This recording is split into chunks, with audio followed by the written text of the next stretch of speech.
here with Dr. David Hardoon. He is the organizer of the first ever AI Summit here in the Philippines. Hi, Dr. David. Hi, pleasure to see you. Pleasure to meet you as well. So, huge turnout here at the Grand Ballroom of the Marriott. No seats, unfilled, 100% capacity. What are your thoughts on that? Oh, this is absolutely super exciting. You know, the Philippines is absolutely at the stage where it's ripe to start leveraging, using AI. And what we wanted to do, we wanted to organize an event and bring people from all across the country, not just Manila, to see the possibilities, to get them excited, to get the buzzing scene, such that next events, we're actually having more stories of how the government, corporations, companies, SMEs, individuals are leveraging on these underlying possibilities, which are absolutely phenomenal. Right. And speaking of, what are those real world use cases of AI that we see these days, and how does it benefit us? Well, obviously with the buzz today, everyone's kind of talking about how ChatGPT is using in terms of from travel itineraries and all that. But the examples are, and very applicable to the Philippines, where you want to create economic and financial access to everyone, is previously, and in fact, I was just talking the other day to a lady, a small, medium-sized enterprise, and said, I'm a growing business, but I may not have all the documentations that I need to open a bank account or get a loan. Well, you're a growing business. We want to enable that. Data AI is exactly what is being used, saying, well, we can look at other forms of data, we can look at other aspects in order to provide you that loan. And that's something that's already being done. This is not science fiction or future thinking. So that's one in the financial area. From operations, like in power, making sure that all those lines, all the power cables are maintained, they're in place. Where do we focus on, and how do we make sure that, there are areas that are prone to risk, they're preemptively addressed. That's another simple example. And I get a lot of flack about this one, but cement. Even in traditional industries where it's about manufacturing of cement, we can incorporate AI to help increase quality, which is very important, to make sure you're reducing, let's say, energy consumption, reducing emissions. These are all real examples, which are, by the way, already implemented and working in the Philippines. But we want, not just us, we want everyone to do this. There are talks, it's been in the news recently, that there are threats and dangers, so-called dangers of AI. What are your thoughts on that, and how do you think can we mitigate these so-called dangers? Yeah. Well, first and foremost, everything has dangers. Everything in life, from crossing a road, driving a car, taking a plane. So being upfront and saying like, oh no, there's no danger, this is great, I think that's a bit naive. Of course there are dangers. But the way we approach it, and by the way, I used to work for the regulator prior to my current role, so the whole aspect of governance is extremely important, is the way we approach it is head on.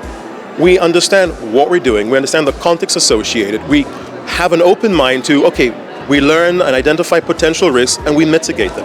That's the only way.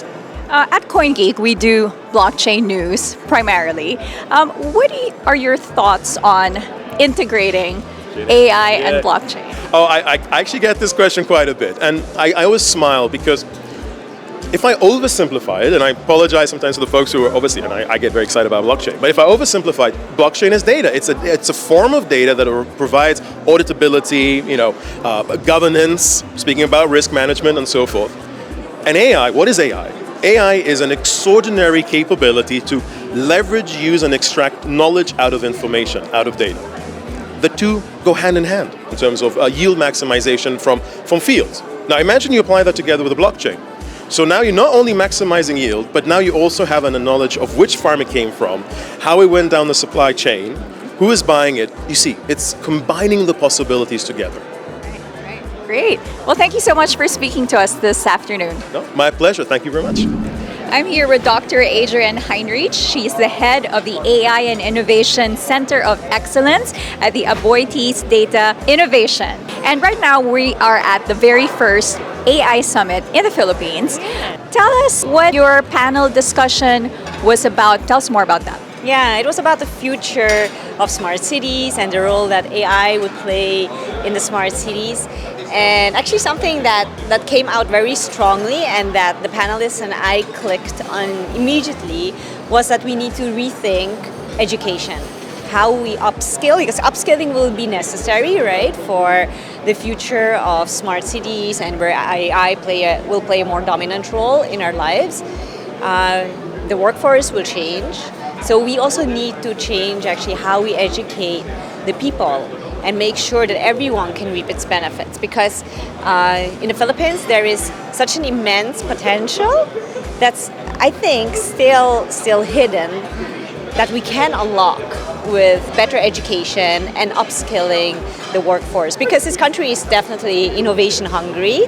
Just we need to give the right tools.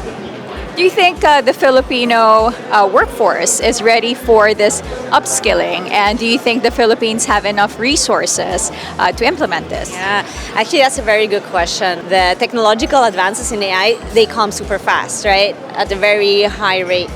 And the uptake on the society level is not that fast because we first need to process what's actually coming on our way. What do we want to pick up, what not, how shall we go about it, right? That takes time. So actually the change management aspect has to be much more emphasized in this and to make our workforce ready for that. So you are right, we need to put much more effort into that and then reskill along the way.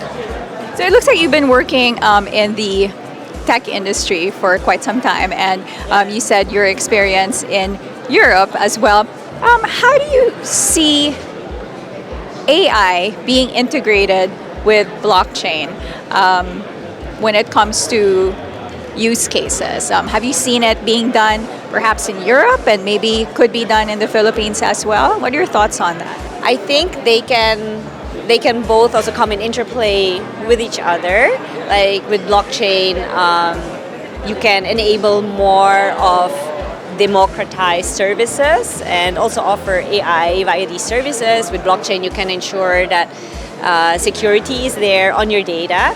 This means that more people may be willing to share their data, and AI is data hungry, right? So with the better data, we can provide better services, and because of this democratization, there'll be more players, and more competition, more players is actually good to produce better outcomes. So yes, I think this will definitely be important for the Philippines, but I think we first still need to step to that level where we have the AI develop the tools ready that we can leverage them, and same for blockchain, and then we think of this combination and more complex frameworks around these. What interesting world we're in right now, don't you Yes. think? Well, thank you so much for speaking to us this afternoon, Dr. Adrienne. You're welcome. Thank you.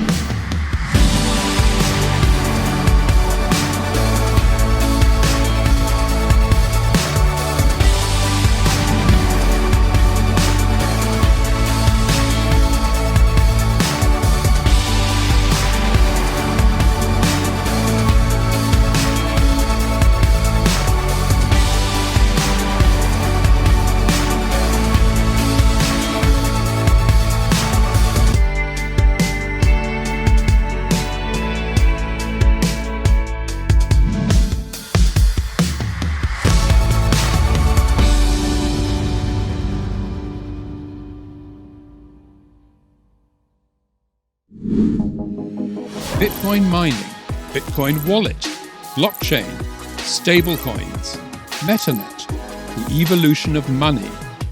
Everybody is talking about Bitcoin today, but what exactly is it? Learn the basics from experts. Learn what Bitcoin is, how it works, and why it matters. Blockchain 101, your ultimate guide to the fundamentals of blockchain.